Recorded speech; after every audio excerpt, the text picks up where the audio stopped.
Hello, friends, and welcome into the Marriage Talk podcast. It's the holiday season, and if there has ever been a time for you to check out the video version of this podcast, this is that episode. You've got to go to our YouTube channel because one of our special guests has found, well, a most unique sweater that I guarantee you is a one of one. Nobody else has it. Bill Hobson here, along with Jay and Laura LaFoon, and we are going to invite Laura to introduce our guests. It was a few weeks ago that we first met them, and now we have them back for a special holiday discussion about blended families. Yes, because Laura's going to introduce them because this is my favorite time of the year. Christmas is my absolute favorite time of the year. But then I start thinking about all the things that could go wrong and all the stress that comes into just our family with just Jay and I and a few of us. There's not very many of us. And then I start thinking about those who are in a blended family, and you have to take your kids and, I don't get them on Christmas. I don't get them Thanksgiving. I don't get them New Year's, but I got to do that. It blows my mind. And we're just kind of dealing with that in a little bit as we're new to this blended family with our son and having to figure out when do we have the girls? When are the girls coming for Christmas? Oh, we can't do Christmas Day. We can't do that. Oh, yeah, it blows my mind. And so I'm very excited that Josh and Kristy are back with us again to help us walk through and navigate some of these issues that seem so little when we're in a traditional family, but man, they could probably really blow up when you're in a blended family. And if you're not in a blended family, here's some insight into helping you understand your friends who are in a blended family or your relatives, so that you can have a little opportunity to give them grace during this time of year, which is is the greatest gift we've all ever received, the grace of Jesus Christ. So Josh and Kristy, walk us through, how do we handle this? First of all, we got to see the sweater. Yeah. The perfectly blended sweater. She's got all of her kids and dog on there. This is legit. I mean, there's some artwork on this. Full-on caricatures with names everywhere. The dog's labeled on there. I'm sure Josh probably designed it. Kristy did. Kristy designed it. She went into this website that was able to you're able to kind of customize each person. And so people that wear glasses, she put glasses on, like she did the whole works. Like that's so cool. It's hilarious. And before we have Josh and Kristy dive into talking about holiday management with blended families, just a quick promo for their website and their podcast. The podcast is called the Couple on Fire podcast, and there's really, really solid depth to the things that we'll discuss there. So the Couple on Fire podcast and their website, Josh and Kristy with a K.com. Okay. Happy holidays. It's the most wonderful time of the year. Everybody's cheerful. What could possibly go wrong? Except when we have all of these, if you put everybody in the same room, it's a food fight. So how do you guys make your way through the holidays with all of those factors? So I'm going to let Josh start so it can keep me focused easier. He sets the tone. But it is difficult too, especially when you love Christmas as much as I do. I love Christmas almost as much as Laura.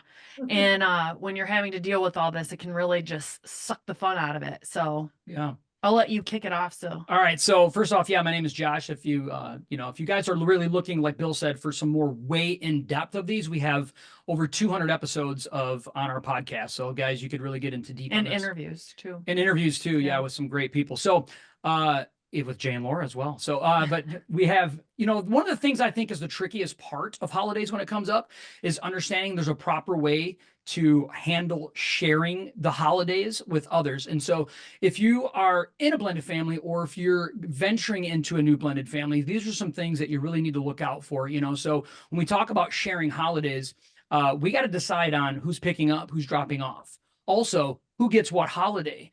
Something that we learned through our time is that, we feel like it should be an obligation as a parent that we should be able to share Christmas morning with our children. Mm-hmm. Well, when you're in a blended family, you actually end up losing those types of rights, and that makes it really, really struggle. So we started asking ourselves, when we started sharing these holidays, right, we have to share it not just with our children, but our children have to share it with their ex and all of their family. And then we also have to share it with our new spouse's family. And so we have a lot of dynamics, which our ex doesn't like our new extended family because they don't like each other. So then there's a battle there, right? And so we run into all of these issues. But what we learned that's the best tip that has to do with sharing is understanding that you need to put your children as the most important thing when it comes to all of this. Okay. And we had to do that, made it really, really hard. So Christmas time would come around and we tried to share either Christmas Eve. allowing Christmas Eve to be one year for us and then Christmas morning to be for us the next year's, and then alternate. And that was great for about a year or two.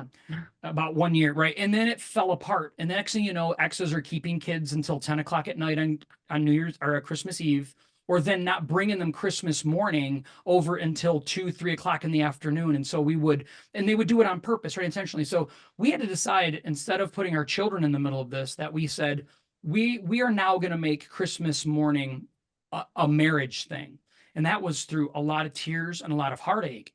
But when we decided to do that, it really took a lot of pressure off of our kids, because they're caught in the middle of that, and said, it's okay that the other parents feel like they're getting the win, but ultimately the win is our children. And I think that for me is one of the biggest holiday wins, sharing those. So can you explain that you made the Christmas morning a marriage thing? So, but I want to also help people here. Thanksgiving is also considered a holiday too. I don't want to you didn't wear your Thanksgiving shirt, so we're skip Thanksgiving like we always do. So Christmas Eve. So what we would try to do is Christmas Eve 1 year, the kids would spend the night with us on Christmas Eve, wake up Christmas morning, open up the presents, and then go to the other parent's house. But that didn't end up working out. And so we gave up Christmas Eve and Christmas morning for the sake of our kids. So Christmas Eve and Christmas morning both turned into a thing for us, where Josh made us a special dinner. Our church did a Christmas Eve. So we'd go to that sometimes, or we'd stay home and he'd cook us a nice steak. We'd hide gifts. We're going to get down into come up with don't jump ahead. Okay. And then Christmas morning we would get up and drink coffee together and just talk about, we're excited for the kids to come, and just would focus on spending time together and on each other and making whatever special time we could. So we would have a special dinner, and there's something special we would do Christmas Eve night that we can talk about on air, which I can't get to yet, apparently. And then in the morning we would eat breakfast together and drink coffee together. Yeah, just spend special time together, because we very rarely did not ever have children in our home. But sharing the holidays, the biggest thing for us, if I could do my point for that one, is on Thanksgiving, it was, since we were Christ followers and the other people were not, the exes were not, we always felt like we were getting the short end of the stick. Always, every time. We were always giving in at the sake of the kids, and it was hard. And there was a lot of tears, and there was a lot of anger about how we just always felt like we were losing at every turn. But we didn't, what was most important were the children, like Josh said. But at Thanksgiving, it seemed like it was the hardest, because we had all of our family coming over. We hosted it. All of Josh's family, my family would come over, aunts, uncles, cousins, everybody. And it was very hard on us, because it never failed. Every year, Thanksgiving on the other side for his kids, whenever they found out what time ours was, theirs was before ours. And so our families would give us such a hard time on Thanksgiving at 7 o'clock in the morning. Right. Then our families would give us such a hard time. Like, where are your kids? Why aren't your kids here yet? And we're already feeling at a loss. We're already trying to do the best we can. And it's like, okay, they'll be here. Like we please. But every year without fail, it was like we were put through a guilt trip because our kids weren't there when everybody else wanted them there. So that was hard too. Well, So I hear, sorry, I'm Laura. just trying to follow that up with, as grandparents who have girls who this is going to happen. I mean, because we're new in this whole blended family thing, as family looking at our son who's going to have to deal with, you're saying, what I'm hearing, you didn't actually say this, but as the family on the outside, don't put more pressure on them. Yes, don't please. Complain that the grandkids aren't here. Don't complain. Just enjoy what you can. Yes. Well, we have friends, and this has nothing to do with being blended, but I think the idea is the same. They had 3 boys, and they realized having 3 boys, when those boys got married, that their wives were going to be, and their wives' families were going to be the priority. And so they said right away, go to your wife's house for Christmas. Can we have New Year's? And so they established a new tradition that was unique for them. I'm kind of hearing you say that you're gonna have to. Like the marriage, Christmas Like, being you about know, it. That's our next point, is Yeah. how to come up with new traditions. So it's a great segue. Well, What a unless Bill transition. has something. I think Bill had something to say. Yeah.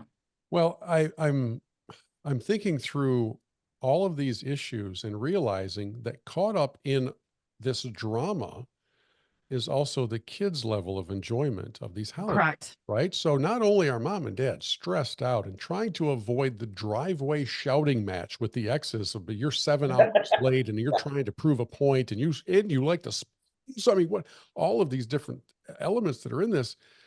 Meanwhile, we've got kids who are thinking, happy holiday. Yeah. You know? Yeah. So how do you manage that part of it as well without it just completely obliterating your enjoyment of the birth of Christ or Yeah. Thanksgiving and trying not to dread the holidays, but instead to really look forward to them? You know, just to lightly touch on it, because we have a couple other points to make, but just to lightly touch on it is we really enacted something within our family where we just said what happens at each other's houses, their parents' houses, we just don't talk about it here, right? And so you don't have to ever worry about bringing drama from your mom or dad's house and coming here and us having to deal with it, right? So, of course, talk about things if you want to, Or but for safety. for safety reasons, exactly right. But we just don't openly talk and share. We're not upset that you're here late. We don't talk about you being late. We Yeah. don't do those things. And so that just took a lot of pressure off, Bill, off of these kids worrying that, they can't enjoy Right. or they're not allowed to enjoy the holiday season or, really focus on what Christ did. And age appropriate. Like if they wanted to come in the beginning and say, well, mom or or dad, we're talking bad about you guys, we would say, is that what a nice person does? Do people talk bad about other people? No. Okay. Well, that's not something we're going to do. We're sorry that you have to listen to that. And then we would move on. Move on. We'd move on. Yeah, we'd move on. Type of thing. But so the segue though, great too, is coming up with new traditions. And that changes though over time as well, depending on how your kids get older. But some of our new traditions that we had so much fun with is on Christmas Eve, since we didn't have the kids, we started hiding one present. We called it their big present. Hiding one present for each of the kids, and it would be a scavenger hunt. So once they got over to our house, their first clue would be in their stocking. And then they would be able to follow the clues around the house, 3 or 4 different clues, to find their big gift. That was a huge special thing for us. The other thing was, each kid picked out their own wrapping paper. I know a lot of people do that. I felt I've thought of it on my own, but apparently. So each of them picked out their own wrapping paper and all their presents were wrapped in their own wrapping paper. We would put all the ornaments on the tree together and play Christmas music and all of those types of things. And then each kid, we'd go to Bronner's every year, which I know Laura loves. And each of them would pick out a new ornament for the tree that year. So that was some of the new traditions that we were coming up with, because as a blended family, kids, especially if you're fresh, kids can get offended if dad gets remarried to a new lady and that lady is trying to do the same traditions that their mommy and daddy did together. And that you have to think of the kids first. So sitting down is depending on how old they are and talking, like, what kind do you want us to still do this together? Do you want to, like, this is something new, or we could do this, and making it okay for them to talk about how they would feel, because it is a grieving process for them too, to lose their mom and dad being together. Yeah, but also just real quick to touch on that, or you have the same similar style of traditions, but we do it this way. Well, we do it this way. And Right. that becomes a conflict. And so instead of doing that, we've started Blended brand them. new, Yeah. or brand new Yeah. traditions. So now it feels okay. Because a lot of times in blended families, there's one family moving into another family's home. And so that can be, Which dangerous, sucks. uncomfortable territory. And so, yeah, traditions make a big difference. Brand new, from scratch, all the way new traditions. Yeah. And Christmas was fun. So I've heard you say in the past, you got to put your marriage first. Mm-hmm. Now I hear you say putting the kids first, but I think to clarify, on a philosophical basis, you put your marriage first. Right. Our philosophy is this: pragmatically, when it comes to things like Christmas, we're putting the kids first. Their feelings. Yeah, let me try to, this is the way that I look at it, Jay. When we're in home, we put our marriage first. When we start thinking about how the kids are being affected outside of our home, we have to start putting the kids first. Together. Always, right? It's always us first. but then the kids first in the decision making when it comes that way, not our own personal feelings, right? That's not right, that's wrong. We can get real quick into that type of Because stuff. it's easy for Because me it's to, unfair. yeah, and it's easy for me to be like, your ex is causing so much drama for our family, which affects my kids. It's so easy to do that. So coming together, marriage first, how are we going to deal with this as a unit? Mhm. Because it does affect other kids. And then my kids would go back and tell their dad, and their dad would call me and be like, what do you have going on at your house? You know, so it's, we would have to come together as a marriage first. To put the kids first, and how would that look like? What would that look like to be able to do it? Yeah. And there also sometimes has to when you're, be a go ahead, Bill. level of, has to be a level of discipline and restraint, right? Because it would be really tempting. I'm a smart aleck. It would be awfully tempting to say something to a child like, well, that's why your father's a moron. You know, I mean, And sometimes you fail at it. And- I mean, I would say 80-20, right? So 80% of the time we were really good. But what the times that we would slip in something because we were just at our breaking point, what would happen is we would go back to our kids then and say, you know, that wasn't right for me to say that. Yeah. That's still your dad or that's still your mom, and they love you. And this is about how much I love you and how much they love you, and how I feel about them doesn't have anything to do with you. But we would slip up. We would, you know, and it's crushing, you know, when you make that mistake, but It's tough. but the fairness also doesn't always look equal in the gift giving. So a pressure for me that we had to work through was fair doesn't always look like equal. So my kids, I would stress out about every kid having the same exact number of presents under the tree. I mean, I would set out with lists and spreadsheets to make sure. I mean, even if I had to take a pair of socks and wrap them up separately, just so a kid had the same amount of presents as everybody else. And what we realized is that Josh's kids, they had a grandma and a mom that also were showering them with extra gifts, and my kids didn't. So no matter how equal we tried to make it in our home, my kids were still lacking things that they needed, extra clothes, shoes, things like that. So we had to have that conversation, and I cared more about it than he did. Like, I don't want to, but my kids need new clothes, you know, type of thing. So that's hard in blended families. but you talk Well, about things like the scavenger hunt and those creative activities that form a tradition. My guess would be that years down the road, if somebody were to say to those kids, what do you remember most about those days where you're going from place to place? My guess would be they would say, we used to have the coolest thing. It was a scavenger hunt, and they probably won't remember what was at the end of it as much as Right. they will the journey of it, because Yeah. it took thought, it took togetherness, and it probably distracted them for that time from the norms of just ripping open wrapping paper. And instead, they were on an adventure. Yeah. That's what And we kids did it for crave. their Easter baskets too. It ended up pouring into their Easter baskets that we did it with. So yeah. And I think one of the things I heard you say that I can resonate with, being the grandfather of kids that are children of divorce, is the whole, we felt like we were losing. And two things that I have to remind myself of: Jesus Christ was the greatest loser of all time. He lost heaven to come to earth. Amen. You don't get a bigger loss than from heaven to earth. So he's modeled that for us. And number two, sometimes when we lose, our kids win. That's right. And that's so hard, It's because we're human beings. We love them. But sometimes when we step back and go, okay, no, that fight, that hill, we're not going to die on that hill. It's better for the kids. And I'm convinced of this. In the long run, the kids will understand that. You know, we've had to fight regret over the things that's happened in the past. We have had to fight regret. I struggle with, like, you know, we didn't give our children individual attention like they deserved when they were going through this. We regret that. You know, we fight saying we didn't get to spend these special moments, these deep memories on Christmas morning or Christmas Eve. We regret those things. But that's what sin does. I mean, that's what sin does. It causes it. And we're not the only ones losing here, you know?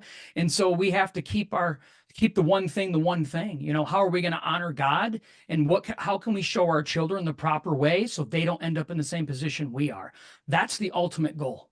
And so do we have to sacrifice? We have to sacrifice, because we're the ones that cause it. Our kids never want divorce, no matter how unhappy the parents are ever. They don't ever want it. They never want it.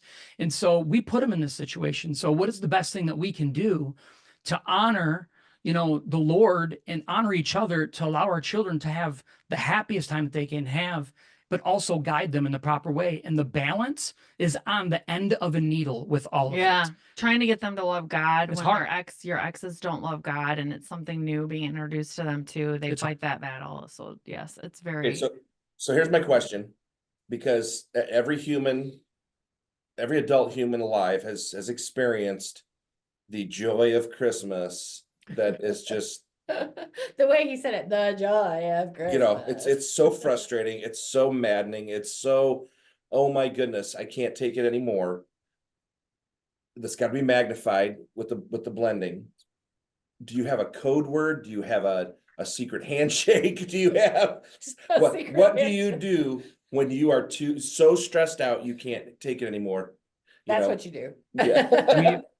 Honestly, the things that we've done in the past, we've really learned each other's body language. And I mean, there's been times where Kristy, just before family has shown up, she's broke down in tears. And I'm like, go to the bedroom.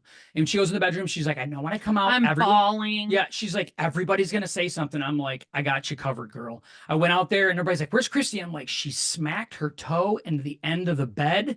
And she's lying, which we're not, you know, Hey, encouraged. hey, it was white and it was small. I'm just saying, right? But you know, we got each other's back. Yeah. Ultimately, that was the thing, Jay. That's the ultimate thing that we did. We have each other's back no matter what. If we're in the middle of my family and things are not going right and things are hectic because of everything that's going on, it's like it's mistletoe time, right? Like we got to go. And I'm like, okay, we got to leave. I'll take the grief from my mom later. You have to go. We're going. And we've just had that mutual respect. But all not along. to abuse that.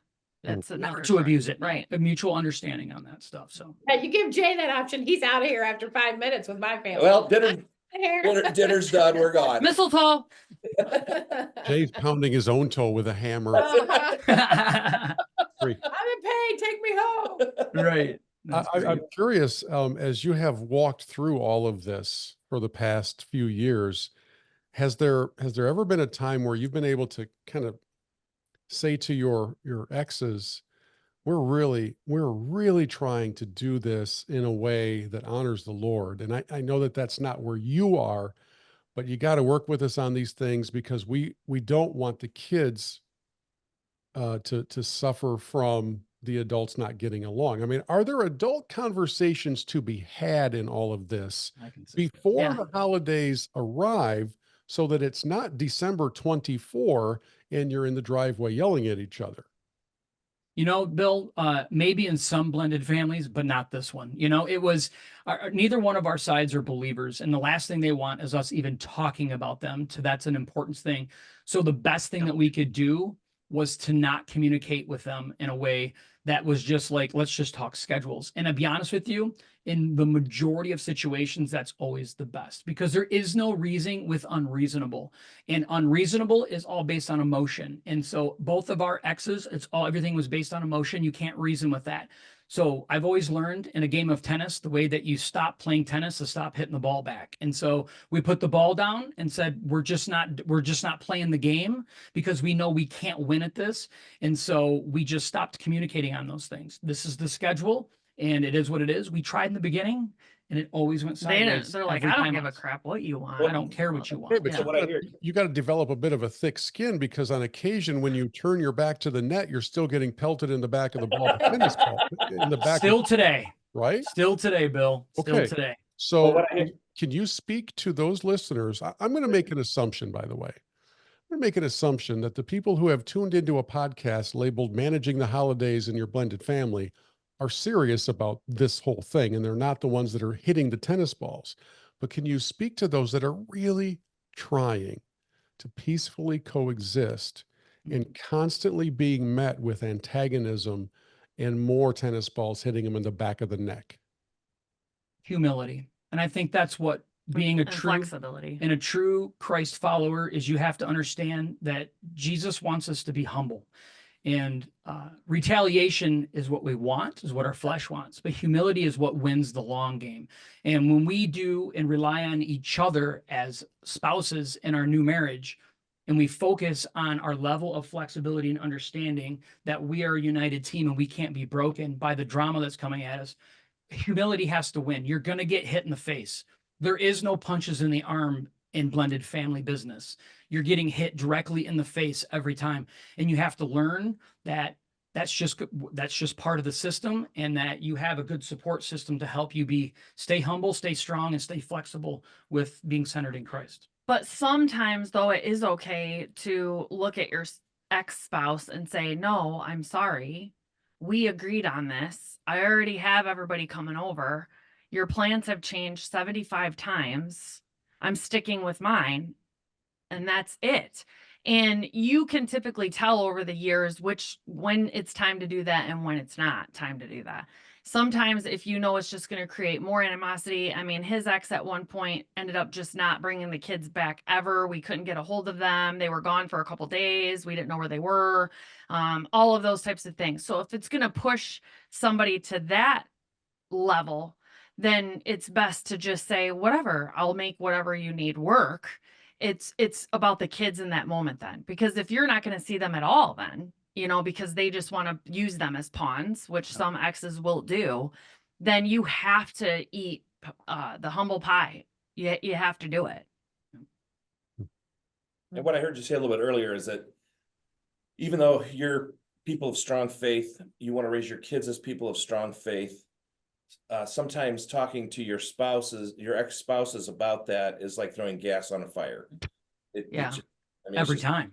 Yeah, it's just not gonna. We're a cult, Cult. That's what we were told. We were cult. Don't throw your Bibles at us. Brainwashing them. I know everything that you guys know. I know all about that stuff, and you're not fooling me. So don't bring that stuff to me. So just. Yeah. Well, but the bottom line is we're called to try. Yep. And at that point you have to say, okay, Lord, show me if there's an opening, show it to me. But if there's not an opening, well, and I think one thing we have to learn as we walk this life with Jesus is sometimes it's better to just act and not speak. Just Amen. continue to do what you're supposed to do, and those actions will speak louder than any words you could ever speak. And I think that's something we have to remember as we walk this life, whether we're in a blended family or traditional family or whatever. Your actions speak louder than your words, and sometimes that's what you have. We told everybody about 27 minutes ago about the Couple on Fire podcast. So let me wrap up this one with that same reminder. Josh and Kristy share a lot more of their insights every single week. The Couple on Fire podcast. Their website is Kristy with a K.com, with a C, in case you're wondering. And I can't thank the two of you enough for spending some time with us, not just today, but a few weeks ago when we first were introduced to you. And here's hoping that our listeners who are involved in blended families will continue to seek to honor the Lord, to care for, protect, nurture, and love their kids, and to take the tennis ball to the back of the head if you have to, because sometimes that's what we're called to do. We really appreciate it. Thanks so much. Yeah. Thank you. Love you guys. Thanks, guys.